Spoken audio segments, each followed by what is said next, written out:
nkuko twari tubikoze. Nishimiye kugera ahangaha. Imana ibihererwe icyubahiro. Kampere ku byabaye ntaragera hano. Nakererewe. Umushoferi wanzanye afite ukuri kudahagije cyane. Afite ukuri kudari kwinshi cyane kudahagije. Rero nahindi gusenga Imana imfashe ngeri Bujumbura namubabariye kuko habona nifite umutima mwiza rwose kandi nje kubwiriza. Yatumye ngira umutima utari mwiza kandi nje kubwiriza.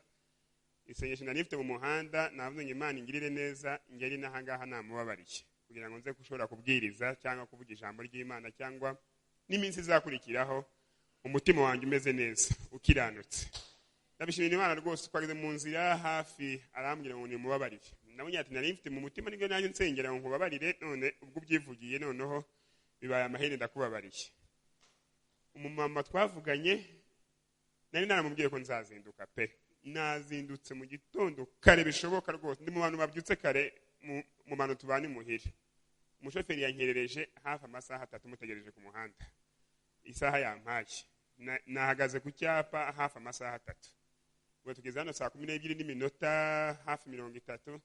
Urumva yatankerereza twageze hano saa 9 n'igice. Nari kuba nakiranutse. Ariko uyu mugabo rwose ukuri kwiwe ugushize ku munzani kwaba ari gukeya cyane. Reka mbibwire nitwa Mpore. Ntuye mu Rwanda ahantu bita Nyamata. Ni bwa mbere ngeze muri no torero akaso bwa mbere ngeze i Burundi ubu bwa gatatu. Nishimiye rero ubutumire bwanyu. Ntabwo nari mbazi bamwe nari mbazi ariko abandi sinari mbazi. Rero nishimiye ko tumenyanye. Ni umuco mwiza w'abakirisitu yuko umunsi ku munsi uhora nk'ukabera bagenzi bawe mufatanyije mu rugendo rujya mu ijoro. Ni uburyo bwiza mu by'ukuri kuko urugendo turimo dukeneye guterana imbaraga, dukeneye kumenyana, tugashigikirana, mukadusengera, tukabasengera, tukungurana ibitekerezo.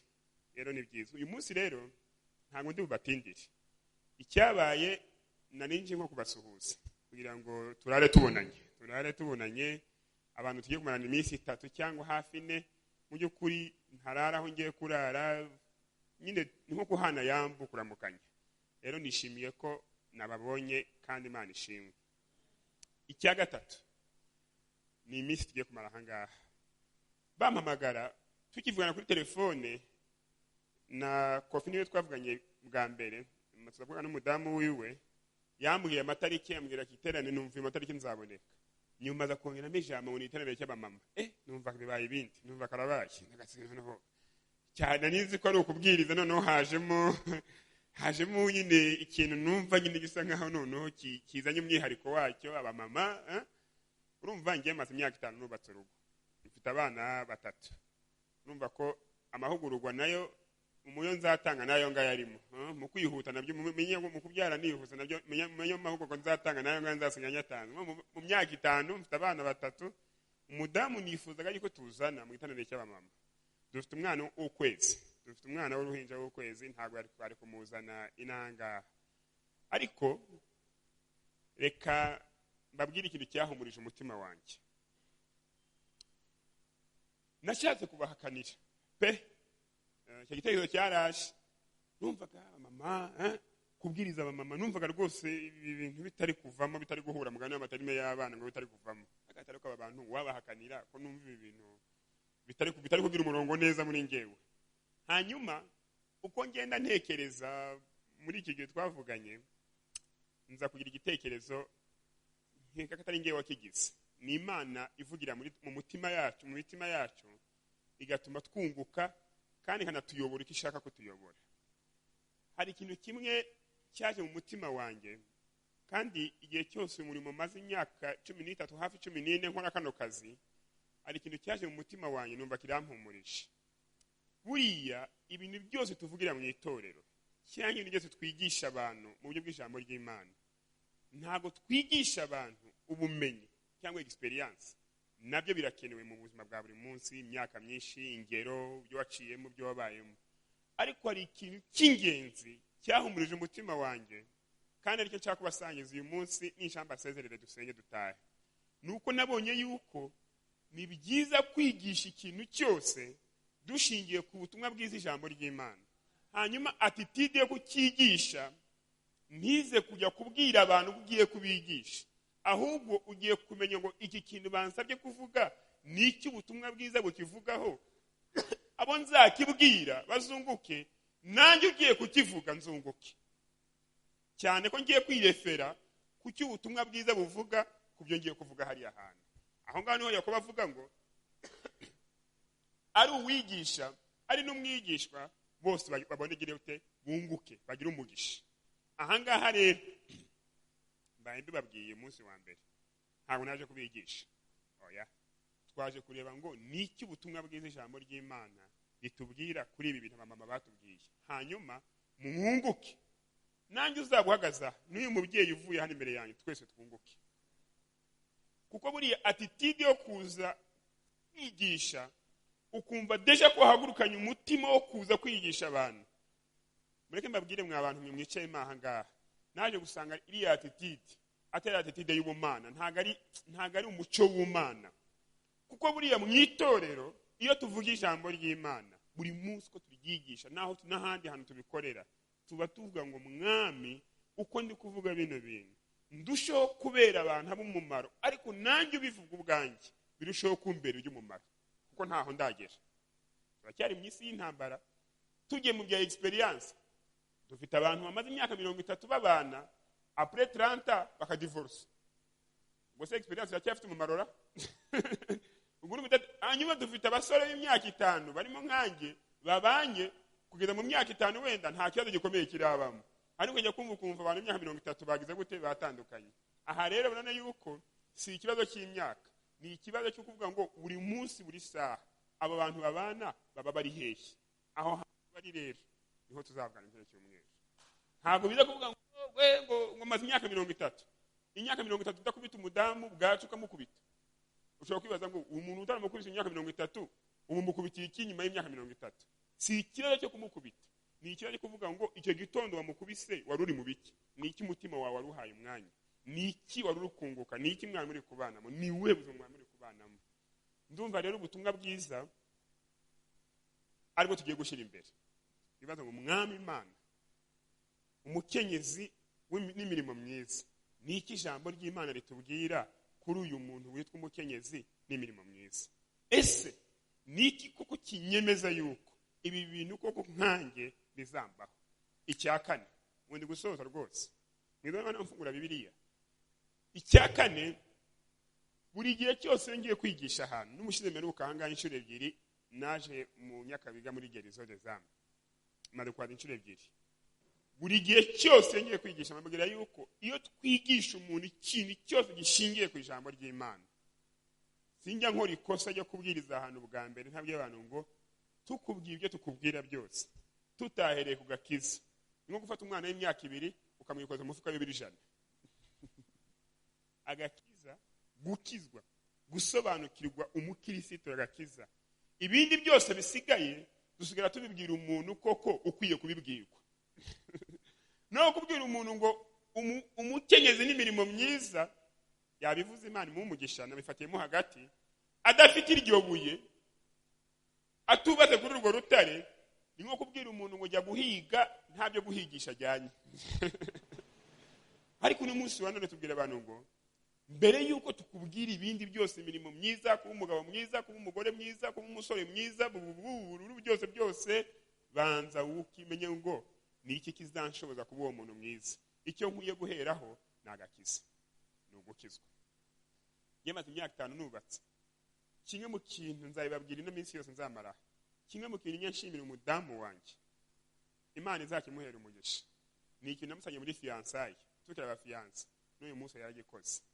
Namubwiye ngo ntabwo uje kubana n'umukiranutsi, uje kubana n'umunyabyaha wakuriye iwabo, nawe ukaba umunyabyaha wakuriye iwanyu. Tukaba tugiye kubana nyuma y'imyaka dufite tugwije experience mu mafuti n'amanyanga abantu baba baragendeyemo. Rero icyo tuje kubana amaha ngaha, uje kumbera imbone, nanjye ngiye kubera imbone. Dukangurane, tuyoborane, dufashanye. Nta marayika urahanga muri runo rugo. Ni inkosa ntuzatungurwa, nawe nukosa sinzatungwa ahubwo icyo tugiye gukora ni iki kaduhuza imbaraga buri wese abimboniye mugenzi wiwe aho ubona ngiye gutezuka ucyahe nanjye aho mbona ngiye gutezuka mucyahe kuko attitude yo kumva ko ari icyo uri cyo kumva nyine uraho ngaho muvuga butumwa urumva nyine umuntu umuvuga butumwa umane kubwiriza ahantu henshi abantu bose bazi bumva ko mu kanya batwongera n'amatitira missionnaire ibintu nk'ibi ugahita uza mu rugo n'uwo mutima nyine w'ubwibone n'amaranka wihaye nta none yaguhaye ukaza nyine n'aya maranka yose nta munsi bawukoresheje ikosi ngo bayaguhe ukinjira mu rugo uri nka patro oya iyo tugiye aho ngaho ngo umwami agakiza nakeye ikigiye gukurikiraho nuko tugiye gufashanya nk'abantu bakishijwe ko Bibiliya iravuga ngo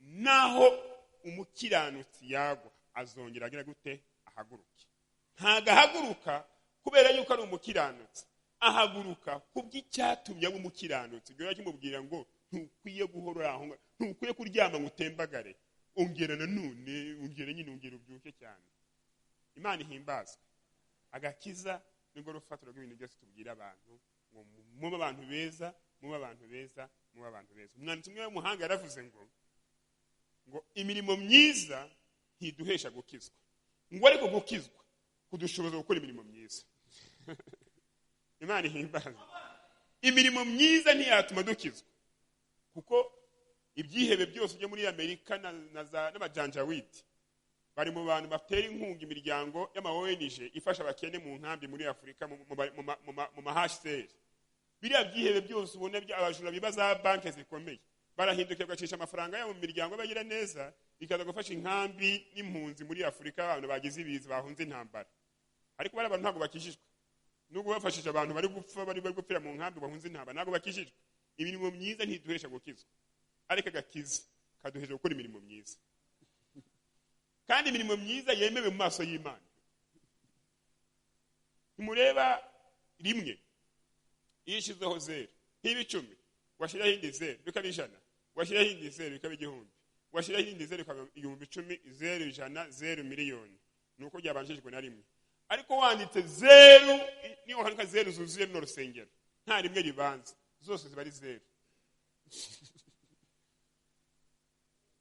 ni 0 nyinshi gusa ariko 0 imwe iri mahangaha na 0 inzira ahangaha inyuma zose ni 0 ariko igituma 0 zigira agaciro nuko zibanzirizwa na rimwe ari agaciro imirimo yacu iyo yabanjirirwa no gukizwa nk'abana b'Imana igira agaciro ariko iyo twayikoze tutabanje agakiza nukurundanya za 0 ko zirundanya mu kimoteri ukigwa wiyemera ku bantu ngo ngewe ntunze 0 nyinshi nyine urazitunze 0 nyinshi umva umunyeshuri wabonye 0 kuva mu wa mbere ukigeza mu wa gatandatu ntabwo yabwira abantu ngo urabona ngo mfite 0 ngo mugomba kunyubaha oya wamaze imyaka 3 wiga ariko uri umuswa ufite 0 z'imyaka 6 nubwo wize imyaka 6 ariko nyine ntabwo urasa urarutwa n'utarize kuko nyine nawe wabonye 0 nubwo wagiye wamaze imyaka 6 ubona 0 rero ni byiza yuko tubwira abantu ngo mugende kuba abadamu beza n'ubwo abantu bashingira abantu mu rusengero ukabwira ngo umugore mwiza nubaha umugabo umugore mwiza nugira gutinga ariko mu frere muri gusimbuka ikintu gikomeye umugabo ntabwo wapfa kumwubaha uko biboneye kose umugabo wakuriye iwabo ufite ibibazo by'amateka ibikomera amanyanga wishukuriya mudamu mubwire ngo Kristo umwana w'Imana niwe uzagushoboza kubaha uriya mugabo wawe nawe uyu munyamanyanga wakuriye iwabo urakazwa n'ubusa ufite ibikomere yabayemo ufite ukuntu nyine yagiye akura yagiye arerwa ntago wamukunda keretse urukundo rw'Imana rwonyine rudushoboza gukunda ibyo icya gatanu ngo nabyo nzanavuga iminsi ine yose ibyo nzanye nabidetaye nuko uyu munsi amen Yesu ashimwe cyane iki kintu cya gatanu nicyo nsorezaho rwose Imana imbabarire Bibiliya sinze kuyifungura ko n'iyifunguro ndajya gutinda kandi ndashaka gusoza ku cya gatanu icya gatanu ntago nabonye hano abagabo bakeya nabonye hano hari abagabo bakeya reka mbatume rwose mbatume muntu bikire abagabo mubabwire ngo iki giterane cy'abadamu mutegetswe kukibamo kuko nta muntu wiswe umudamu atashaka n'umugabo sibyo nta mukobwa ubyuka mu gitondo unakomana gukubura agateka ibiryo biryoshye ngo ahita avuga ngo mbaye umugore ngo kubera ko natetse neza, ngo kubera ko nakorobye inzu nini cyane, ngo kubera ko nafuze imyenda y'abantu benshi, guhera no musinyira umukobwa mbaye umugore. Umuntu yitwa umukenyezi, umuntu yitwa umudamu, umuntu yitwa umumama kubera ko habaye umugabo. Niyo bataraha rero bari guhemuka. Bari guhemuka rwose. Nibaze twumvikane. Kuko iki giterane ntabwo ari igiterane cyo kudakwigisha, tugiye kumvikana. Tuzageze ku cyumweru twumvikanye ngo ibibundi bibiri twabitunganya gute. Rwose twumvikane. Iki giterane twaje mahanga, nta muntu waje kwigisha uwundi, twaje kumvikana. Ubundi uyu muntu kugira ngo umukenyezi mwiza akeneye n'umugabo mwiza reka. Ubuze wabana n'umujanja wide mu nzu ukaba umuntu mwiza. Rero icya gatanu nari mbabwiye. Amen. Icya gatanu nari mbabwiye. Reka mbere ku rugero rukomeye. Urugo, umugore n'umugabo mu muryango, nicyo kintu cyonyine Imana yagereranyije n'urupfu rw'umwana wayo n'itorero. Amen. Imana ihimbazwe.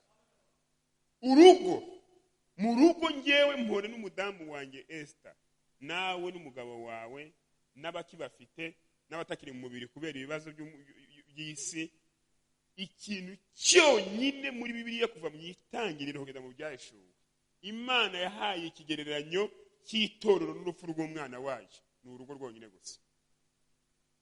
Hano Bibiliya ivuga mu Efeso 5:24-25 avuga ngo bagabo mukunda abagore banyu nkuko Kristo yakunze itorero, ngo abagore mugandukira abagabo banyu nkuko itorero rigandukira Kristo. Nicyo kintu cyonyine Imana yatanzeho example kuvuga ngo ikigereranya n'iki n'itorero. Rero iki ngiye tuzaganira n'iminsi yose. Kugira ngo mwami tugiye kumvikana ko turi aha ngaha. Aba batware bari hano n'aba basore batarashaka bari aha ngaha, mureke tubabwize ukuri. Apana izi motivation speakers zingisho ziri hano hanze gutera abantu motivation ubashyushya gusa, ngo urugo rwiza, ngo principe 7, ngo principe 8. Umusore udakijijwe niyo yarundanya principe 100 ntarwo azubaka ngo rukomere. Izi principe ngo nginambwe 8, nginambwe 10, nginambwe 20, nushaka uzagire miliyoni, nutaba wubakiye ku rufatiro ruzima ari we Kristo Yesu, ngo ube warakijijwe, nta kintu na kimwe uzakora. Kadusenge. Basuhuje mu izina rya Yesu rero. Amen. Ubwo iminsi isigaye tuzabana kandi nishimiye kubana nawe. Kaduce bugufi dusenge Imana. Indirimbo nyandirimba buri gihe umudamu yarambwiye ngo mushobora kuzagira muhaguruke nta kibazo, mama wahagurutse. Mushobora ngiyo ndirimbo umuntu ashaka bazayiti yawe. Kiye kuririmba ino ndirimbo tuyisenge ngo umwami ngi wawe haracyariho ngo nihane. Twashaka kugira ngo icyo dushaka cyose, twashaka umusaraba wa Yesu wonyine ari uzadumurikira mu mitima yacu.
Ooh.